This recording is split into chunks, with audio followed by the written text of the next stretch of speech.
Subscribe to our YouTube channel and press the bell icon to get the latest updates.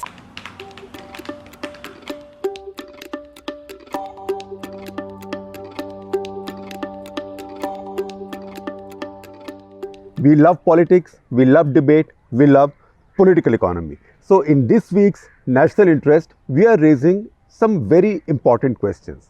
Number one, the farmers' protests and the blockade of Delhi, of the capital. Has this given Narendra Modi his Anna moment, remember Anna Hazare, or the Thatcher moment? Remember Margaret Thatcher? She carried out those big reforms and shift to the right in British politics. Now, we are saying that this is his biggest crisis in 6.5 years, and we'll explain why. We are also saying that how he answers that question is entirely up to him. Is this his Anna moment or is this his Thatcher moment? He can choose to make it either of the two. But the answer that he chooses will now determine the course of his politics, India's politics, and India's political economy. That is this week's national interest, and I will talk about that briefly with you. And before I do that, it's the beginning of the month, so my reminder to you, I know that you like our journalism. So many of you are watching it, so many of you are reading it. Thank you very much with folded hands. What are we and who are we without our audiences and your trust? The only request I have is, and I'm not appealing to your sense of philanthropy or charity, I'm appealing to your sense of self-respect. The only request I have is that you take nothing that is useful for you for free. You are happy to pay for it. Then why should you not be happy to pay for news and journalism that spends money, works hard at getting you the best news and analysis? Even at this point of time, look at the number of reporters, camera persons we have at the farmers' protests, at the venue for talks, and how much opinion we are publishing, even opinion that's contrary to mine. We just published Yogendra Yadav, who says exactly the opposite of what I've been saying on agricultural reforms. To keep that going, we need you to support us, support good journalism, take a subscription, and subscriber benefits are coming up. As we speak, our people are working on software backend, and by 1st of January, when the new year begins, you should get, our subscribers should get an ad-free experience. We are not against advertisements, they are very useful, but I know that because more than 90% of you watch this on your phones, it can get quite cluttery.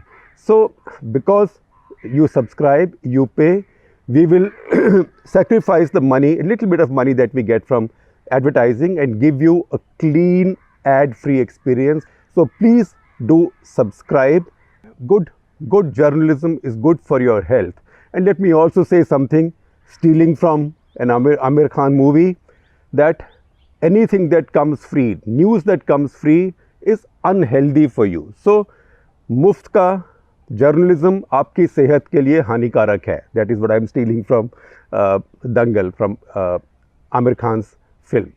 Having said that, back to the point. Now, why do we say that this is the biggest crisis in Narendra Modi's 6.5 years? Because one, this crisis involves a lot of people.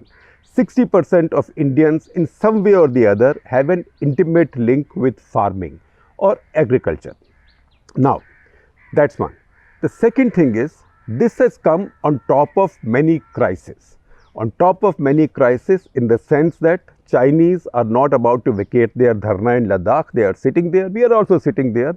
But it's a problem. It's a big strategic challenge. So there's a big mega strategic challenge of the kind that an Indian government has not faced for a long time, not since 2008, I would say, and definitely Narendra Modi hasn't faced in his 6.5 years. Second is the coronavirus challenge. It's a pandemic of the kind that humankind has not faced since the 1918 flu pandemic, and 1918 was 102 years ago. So that virus is refusing to go away, and it is sapping India's economy, it's also sapping India's health system.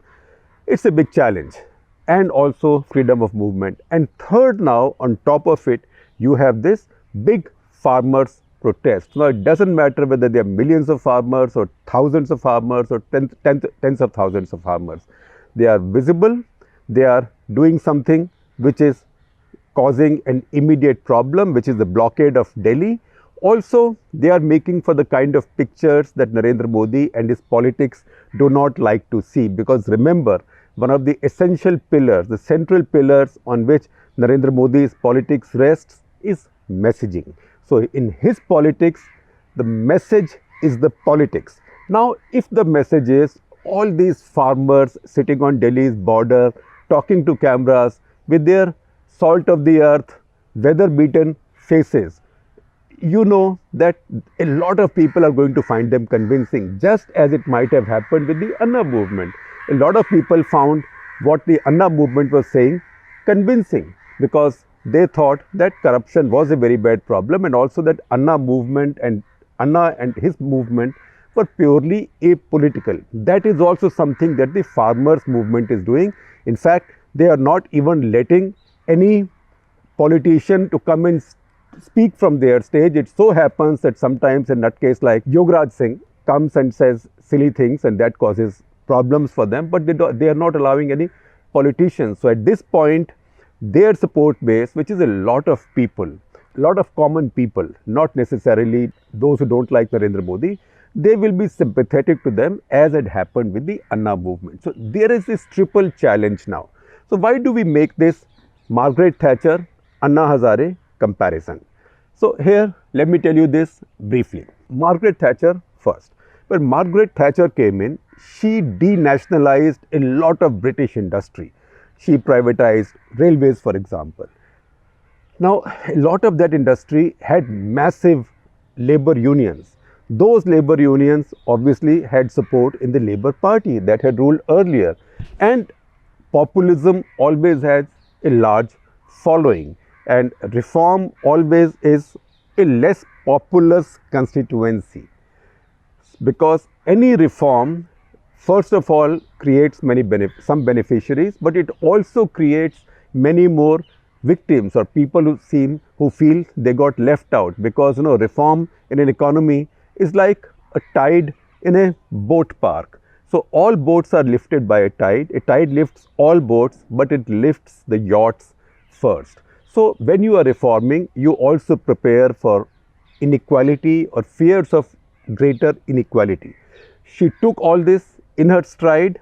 She handled the protests, she handled the unions, she refused to give in, and she acquired the title of Iron Lady, and she changed Britain. In fact, after that, several years of Labour rule have not been able to reverse it. So much so that Tony Blair now is among the more hated politicians in India among Labour supporters. And even now, Britain rejected the Labour, which was led by a much more pure Labour leader, or pure left Labour leader like Jeremy Corbyn. So Margaret Thatcher not only changed Britain's economy, but also Britain's political economy for a long time. So that is one way to go. Now, if she had instead just thrown in the towel and said, this is too messy for me, these pictures don't look, how will I manage it? Then what would she have been? She would have avoided some trouble for herself at that point, but she would have been a completely forgettable footnote in global history.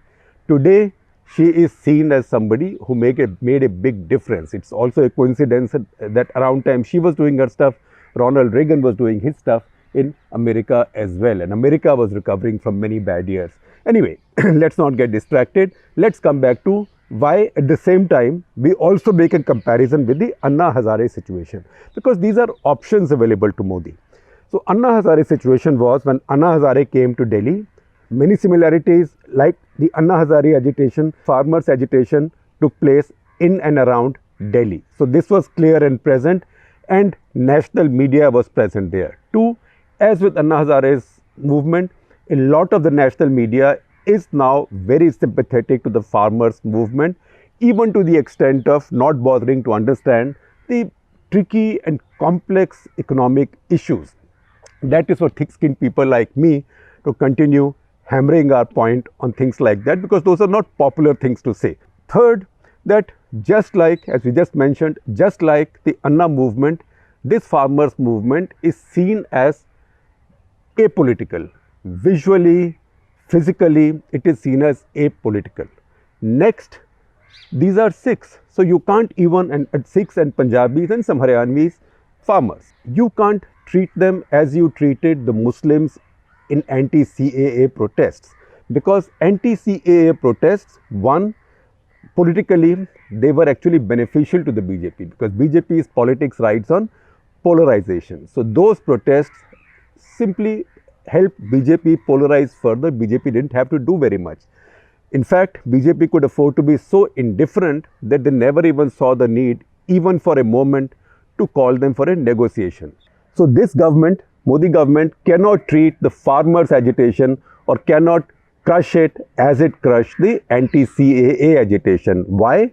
Because one, it can't give them a bad name, it can't call these farmers anti-national, and we know that the efforts on social media, etc., to call them Khalistani or separatist has bombed big time and has been a big negative. It's bombed as badly as some leaders of the Congress party calling Anna Hazare corrupt, seeped in corruption from head to toe. You remember that line? I think they got Manish Tiwari to speak that line. I'm quite sure Manish Tiwari would not have said so with conviction, but that was a party line. That failed. Similarly, this Khalistan line has now completely failed because, as we say in marketing, nothing fails in marketing more spectacularly or more disastrously, depending on which side you are on, than an obvious lie. This is an obvious lie. They are not Khalistanis. They are people who've come with a grievance. So also you cannot use force then to vacate all these protests, just as you had vacated all the various Shaheen Baghs from across the country. You cannot do any of that with this farmers' protest. This is a bigger problem. To that extent, it is just like the Anna Hazare protests. Now, Anna Hazare protests, how did Manmohan Singh handle that? Manmohan Singh handled that. Manmohan Singh's government got intimidated. Manmohan Singh's government neither had the strength nor the guile. They had both. They had spinelessness and guilelessness. Because one, you need the strength to say like Margaret Thatcher that I will deal with it. Come what may, I have conviction in what I am saying and what I believe. Second, guile means in politics, thoda saam dam dand bhed, you need some guile to get your stuff done. That government did not even have that. So he surrendered before the Anna movement. They held a special session of parliament, never passed the Jan Lokpal bill that Anna Hazare's movement wanted. But by this time, UPA government, UPA 2 was terminally damaged. And Anna Hazare went home victorious, in fact, initially for a arrested recreation to his favorite Jindal Fat Farm in Bengaluru, because his job was done. His job was done even though Jan Lokpal bill was never in the sight. It still hasn't come in, the Jan Lokpal bill that Anna Hazare wanted, and he's never complained about it. He's just sitting there. Why? Because he was used by his managers, political managers, in a fully managed political movement to bring down or to terminally damage the UPA government by being weak and by going down on its knees before Anna Hazare. Manmohan Singh's government did just that. After that, you're only dealing with a reverse countdown, that when does this government go and when is Congress defeated. The fact that Congress ended up with 44 is largely, and BJP got its first majority, is largely because this entire country was sick to the core looking at such a weak prime minister. So that is not something that Narendra Modi would like to do. But if he wants to do it, if he surrenders to these farmers now, then he will end up with a similar fate. Because then people will know that the way to intimidate him and his government is to come and blockade Delhi. So then labor unions will come and blockade Delhi, protesting against the labor reform bills, although they've been discussed much more in the parliamentary system, public debate, and they are not as radical as, say, the agricultural reform bill. So that will be the end of all reform in India.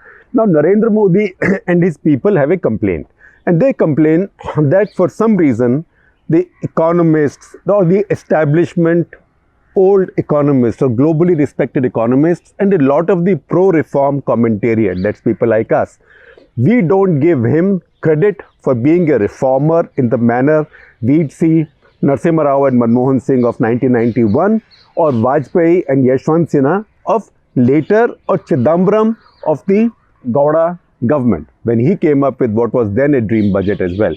So they have this complaint. And they now say that, look, we have done many things. We brought the bankruptcy law. We've done bank consolidation, consolidation of PSU banks. We have brought in the GST. But the problem is that some of these have come a bit late in his tenure as yet to make their full impact. And some have lost their way because of poor groundwork and poor implementation, like GST. And on top of it, disaster of demonetization, which amounted to this government puncturing the wheel of its own economy. So he had inherited an economy where, barring that one 2013-14 kind of hiccup, generally 8% was seen as a default economic growth. So 8% was seen as that much maligned term, the new normal in India's economic growth. You are this year again looking at the figure of 8%. That's what RBI said just yesterday in its monetary policy statement. You are still looking at 8%, but 8% in the negative.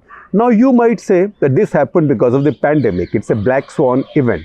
But this isn't just the pandemic. India, for the past 8 quarters before the pandemic, has been declining in terms of its economic growth. Economic growth has been declining from 8 quarters, and then came the big 1-2 punch of the pandemic and the Chinese threat, and it went into a free fall. So right now the economy is in a very bad way. So it doesn't look like he has reformed very much. That's why I think he also looked at this situation as a don't waste a crisis situation. So if Narasimha Rao and Manmohan Singh could use the balance of payments crisis of 1991 and the need to go for an IMF bailout to reform India's industrial economy, Modi thought that now, with my majority and my personal popularity, and given this pandemic crisis and the other sense of crisis, maybe I could do something politically more different, which is reform India's agriculture labor laws. So what has been done? These are really radical reformist steps. Now, you might argue that these could have followed some more parliamentary debate, some more negotiations with farmers, so people did not feel so surprised, or whether an ordinance is the right route for doing this or not. But that is now in the past. What is done is done. Now, what does Modi do now? Does he now withdraw? If he withdraws now, then you know that he will not be able to do anything reformist tomorrow. And also, nobody who follows him for a very long time will be able to touch agricultural reforms, which will be very bad for India, very bad for India's economy, very bad political economy. It will make for very bad political economy, and it will be very bad for India's farmer. Now, so these are the options he has. He has to decide, and we'll know in the next couple of days whether he wants to see it as his Anna moment or as Thatcher moment, because Thatcher dealt with all these crises and all these challenges and then carried on and did not give up, and that's how she made a place for herself in history. As a matter of fact, I'm not even saying that a retreat is not an option. A retreat is always an option. ठीक है चलो ठीक है ठीक है on कर दो चल कर दो आ जाओ कर दिया हाँ. So I'm not saying a retreat is not an option. A retreat is always an option. As you know, we've got some audience around us. I'll introduce them to you. Retreat is always an option. This government also, Modi government also, knows how to retreat because they have done so once. They passed the land acquisition law, which again I had dared to call reformist and forward-looking and good for India's economy. It was passed by an ordinance twice, But then once it felt the pushback in parliament, particularly because it had the lack of numbers in Rajya Sabha, that became an alibi, and it was also reeling back under Rahul Gandhi's Soot Boot Ki Sarkar comment. They withdrew it. Now, that was very early in Modi's days. So that was forgotten and also forgiven.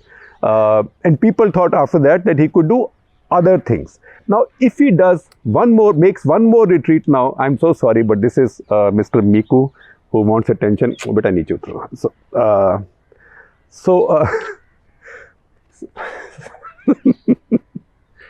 It's okay.